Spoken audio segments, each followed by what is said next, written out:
To get to the top, you gotta pay your dues, and one car company has figured that out. That's this week on Motoring 2005.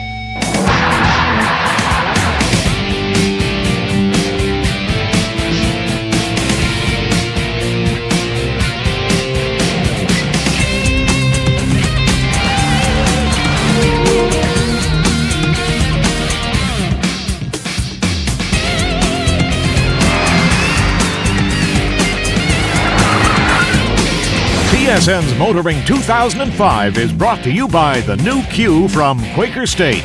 Unleash all your horses. And Midas, for mechanics known for their work and their word. Trust the Midas touch. You know, it's no secret that Nissan has been on a roll over the past few years. It's completely revamped its lineup, led by the Altima. And the same goes for its luxury division, Infiniti, which got a real shot in the arm with the introduction of the G35 sedan and coupe. In fact, in 2004, Infiniti outsold Audi, Cadillac, Lincoln, and Jaguar, and in 6 of 12 months in 04, it actually outsold Lexus. But you know, Infiniti has not always been about success stories. Take its flagship car, the Q45, a vehicle I happen to like. But despite making design changes, adding performance, and even dropping the sticker price, the Q45 has never really met expectations in the showroom. Well, now Infiniti is introducing the new M Series, a 35 and 45. Two vehicles we're going to check out this week, and also find out if Infiniti is hoping that the M Series accomplishes what the Q could not.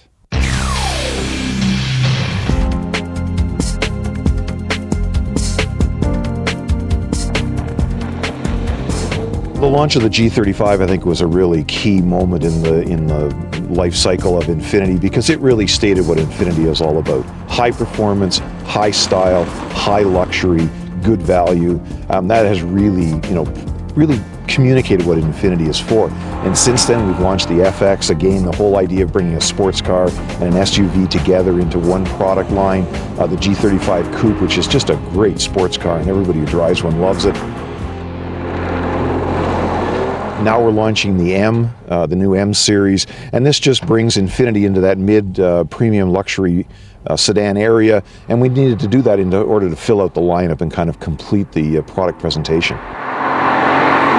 I think it's like every other product. You need to have something that appeals to people on the road. You have to have a fresh look, something that will get them to take a second look at you. And for us, obviously, it's a lot of the exterior shape. And then once we can get somebody inside the vehicle, the interior is kind of unique too. So those are some of the key things. This vehicle is totally new from the M45 that we were selling over the last couple of years. The new M incorporates what we call our FM architecture. That stands for front midship. It's designed around the idea of long distance, high performance driving. So this vehicle has a very long wheelbase, much longer than the previous vehicle, although overall it's actually slightly shorter. The interior cabin area is significantly improved. You can get the new M with either a V6 or a V8. Prices now start at $54,800, so it starts in a really good range. So this car is really different than the previous M, and it really incorporates what Infiniti is all about. Well, I think Infiniti has found a new level of approval from Canadian consumers, largely through the G35, which has been an extremely popular and hot-selling car for the brand. And it seems to me that they're wanting to leverage that into the other cars in their lineup and get people thinking about Infiniti when they're thinking about luxury car alternatives. I think what I like about M is it is just so much fun to drive. It is such a pleasant vehicle. It's quick, it's responsive, it's got luxury, and I like all the high-tech features in it. They're really easy to use, but it can do all kinds of things. You can talk to the car, you can press buttons and make menus come up, you can check tire pressure, you can look at your fuel economy when you're driving. The Bose sound system is just overwhelming. It is truly outstanding. So it's just a great car to drive. Well, it's a terrific vehicle. I've really enjoyed driving it here. It's, you zip through these corners at 80 miles per hour, and it's very, very tranquil. I'd say my difficulty with the vehicle is that it kind of fits the Nissan Infiniti family too comfortably. I'd like to see it bringing in some new ideas rather than looking like just another item out of the larger size cookie cutter. I'm not knocked out by the way it looks. On the other hand, it's a very pleasant looking car, so it's probably going to go over quite well. As far as the interior, it's a handsome interior, it's a comfortable interior. I've liked driving the car a lot. The challenge is that really I don't know that people have Infiniti at the top of their lists when they're looking for a luxury car. The standard brands, especially BMW and maybe Audi, are where people tend to go. So they really have a struggle. But this is a nice product, and you get a lot for your money, less than you'd have to pay probably for the equivalent German car. So people might want to take that into consideration as well. We've discovered a direction, we've discovered a positioning. I think we've discovered something that has real resonance with Canadian consumers. And this idea of modern, expressive Japanese luxury is something that seems to really work well, and we believe that this is going to make us very successful. Would the competition be worried? Of course they should. I mean, I think that they would have been worried as soon as they saw the G35. So once we started bringing out all the models after that, I think they started to sit up and take notice, whereas before they might not have taken us as seriously. In our alphabet, M comes before Q. More later on Kenzie's Corner.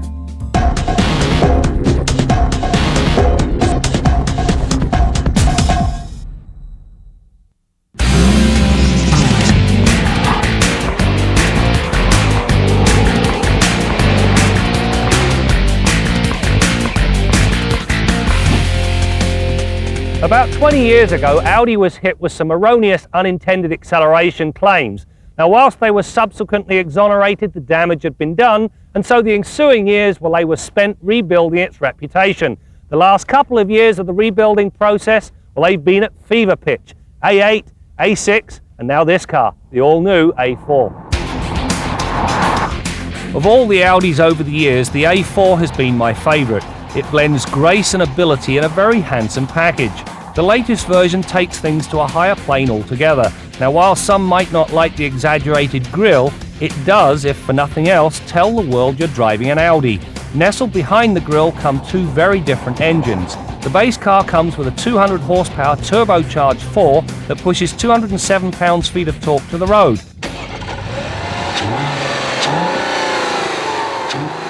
The up-level car tested, well, it gets a 255 horsepower V6 that delivers a very usable 243 pounds-feet of torque.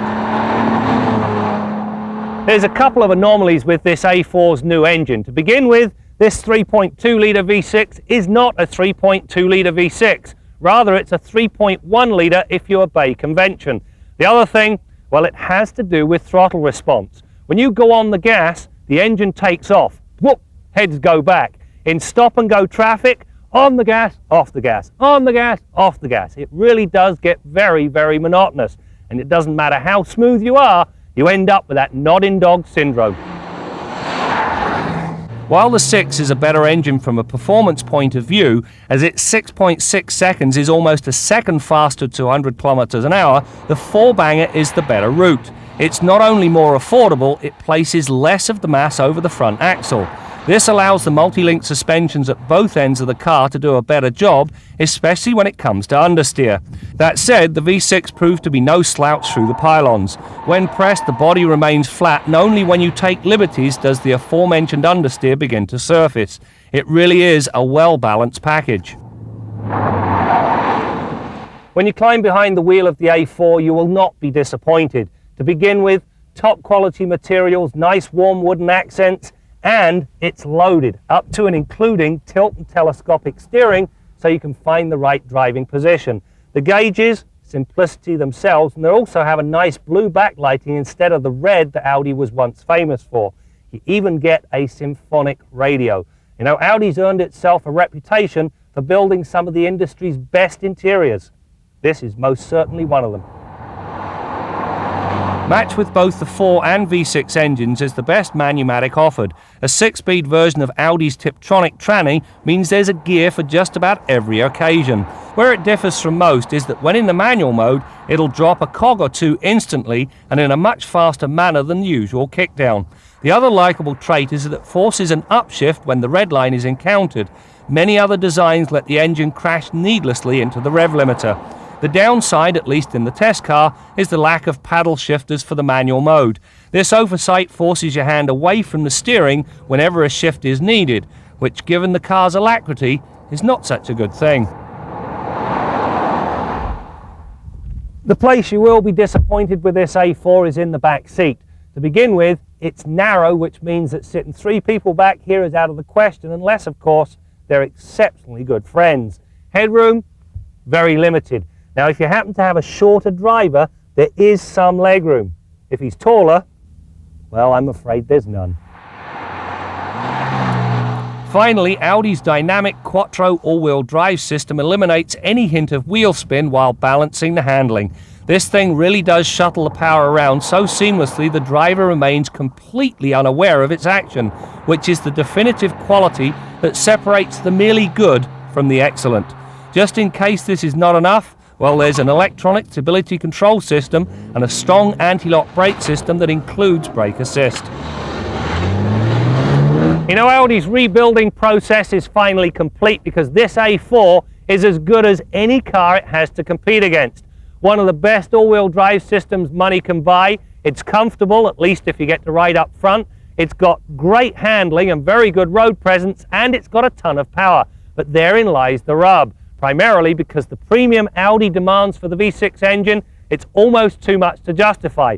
As a result, you're going to find a lot of turbocharged 2-litre engines under A4 hoods. Now, from the driver's perspective, this isn't such a bad thing. For Audis, well, I'm not so sure.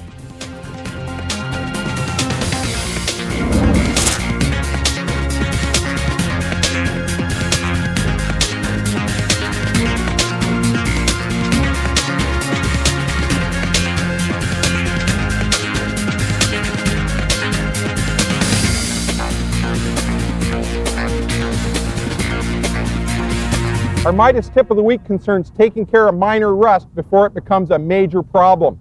Now, this 92 vehicle, if you look here behind the right front wheel, you can see some minor rust starting. This has got to be taken care of. Now, I blame myself for the onset of this rust because with about 350,000 kilometers on this vehicle, I put these splash guards on here, and that probably was the catalyst that started that rust. There was obviously a lot of stone chips in behind there, and then putting this shield on top of them just trapped moisture and road salt in there and exaggerated the problem. Now, if I get it in and get this repaired before that whole corner rusts out and I've got a hole there, it'll probably save me money in the long run. That's your Midas tip of the week.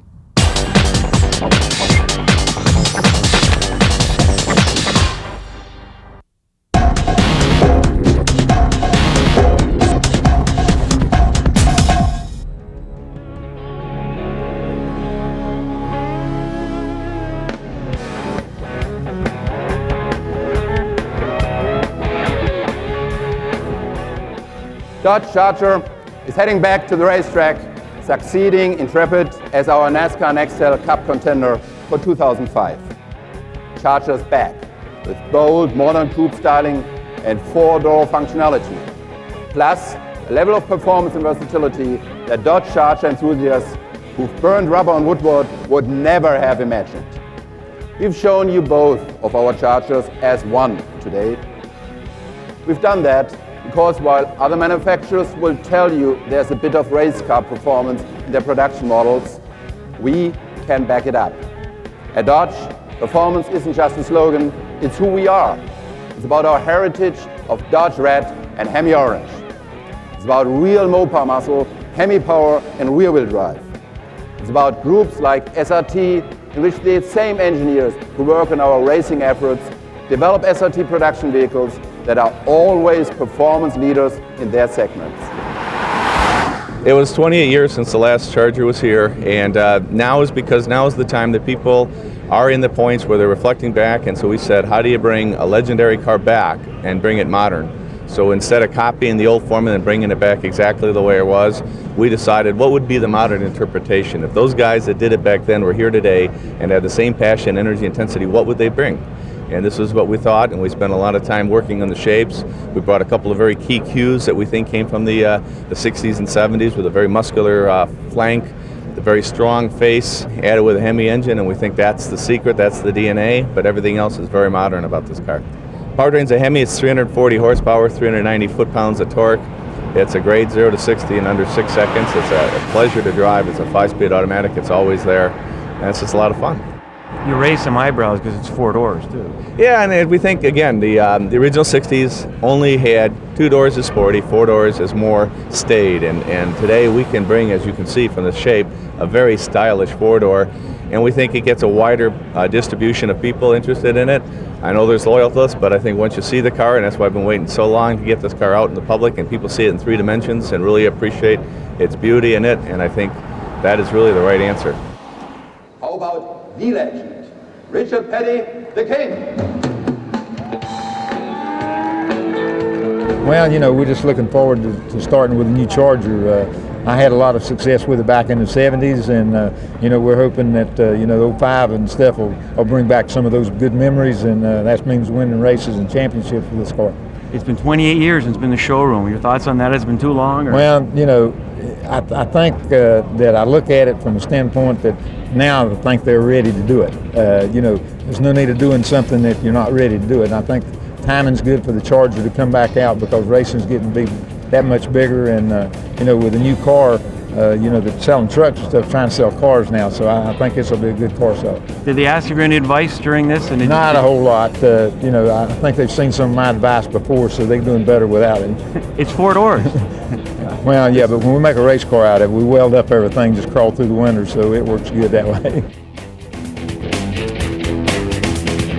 The new Infiniti M Series comes with some pretty cool technology. A couple of things that stand out are the adaptive front lighting system. The lights actually turn, giving you better visibility at night, especially when you're turning a corner. And then there's the lane departure warning. And there's a small camera in the front windshield of the M Series, and it will detect if you begin to drift out of the lane, and a warning bell will go off. This, of course, doesn't happen if you're actually making a lane change and you've got your indicator on. You know, as one automotive journalist said, there's so much technology in cars today, there's very little for us drivers to do. He's just hoping that down the road, there's some new technology that will also change a flat tire. All right, let's head to the Quaker State Garage and join Bill Gardner. Brad, you have no idea, buddy, how close you were to having to change a flat tire on your own vehicle. This vehicle beside me is a 2002 Yukon with 60,000 kilometers. It's the vehicle that Brad and the camera guys share. Comes on just about all the shoots, carries the camera and all the gear for our shoots. Now, this vehicle has still 6/32 tread depth remaining on the tires. It's in good shape, drives well, but the guys were complaining about a noise out of the left rear wheel of this vehicle. At low speed, they could hear a crunching or scraping sound once every wheel revolution out of that left rear.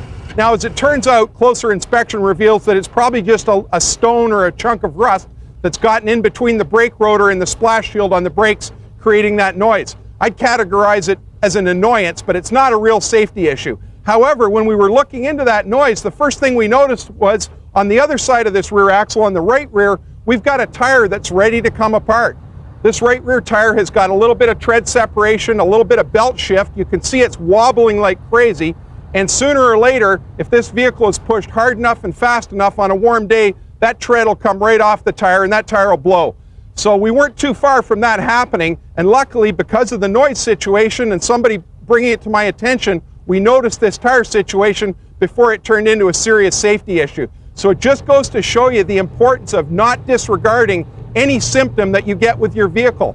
As minor as you might think it could be, there could be something else wrong with it that shows up in the inspection, just like this did, that maybe saves you some serious headaches or maybe a safety problem on the highway. So don't disregard any symptoms. Now, if this tire had been on the front of this vehicle, the guys would have felt a shimmy in the steering wheel. But because this vehicle's so big and heavy and rides so smooth, they didn't even notice the run out in this tire.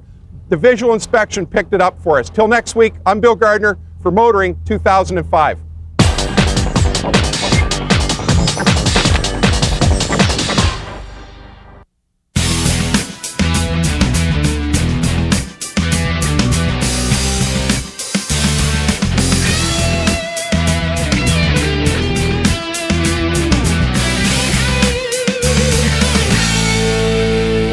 When Nissan started their Infiniti division about 15 years ago, they realized they had a potential problem.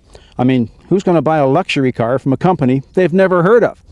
So Nissan's initial marketing campaign was based on establishing Infiniti as a brand name. They didn't have any cars in their ads, just a guy walking through a Japanese garden, looked a bit like this actually, maybe a little tidier, talking about the zen of the name and the beauty of nature and all that stuff.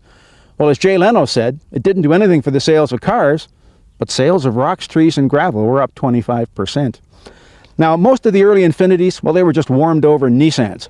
But their flagship car was the Q45, a luxury car that was unabashedly and unashamedly a Japanese-flavored luxury car. And the North American public said, no thanks. They wanted European-style luxury cars, which is why Lexus did so well. Now, the new Q, well, Brad thinks it's a pretty good car. I'm not as big a fan of it as he is. But still, the problem is, it's a top-end car. Are people going to spend a lot of money for a high-end car from a brand they still don't really understand? Well, I think Nissan finally figured that out because a couple of years ago they realized we've got to start from the bottom. And so they came out with the G35. Now, this is a good-looking car, tremendous performance, and a fabulous value. And guess what? They can't make them fast enough. Now they've got the M35 and M45 moving up a notch, competing directly with some of the mid-sized German luxury cars. And it's $10,000 less money. Well, who's not going to take a chance on a car like that? It's a no-brainer. But the real test for Infiniti? Well, what's going to happen when the next Q45 comes out? I'm Jim Kenzie. Before we go, a few final thoughts on the Infiniti M Series. As Jim just said, there's very little not to like about this vehicle, either the M35 or 45. And of course, Graham will take a much closer look on a future program. But check out the competition for the M Series. I mean, it doesn't get any better or tougher than this. Almost makes you wonder why the company even tries. But as Ian Forsythe of Infiniti said earlier, he said, we don't have to talk about what Infiniti stands for anymore. People understand our vehicles. He is confident they will reach their sales goal of 800 vehicles in Canada, and he also predicts that they'll be seeing a few BMW drivers kicking tires in an Infiniti showroom. That's it for now. We'll see you next time out as we continue to bring you more stories about cars and the people who drive them. One of our goals was to create a vehicle that you could enjoy, sporty, one you wouldn't mind being on a twisty road with and have fun. TSN's Motoring 2005 has been brought to you by the new Q from Quaker State. Unleash all your horses. And Midas, for mechanics known for their work and their word. Trust the Midas touch.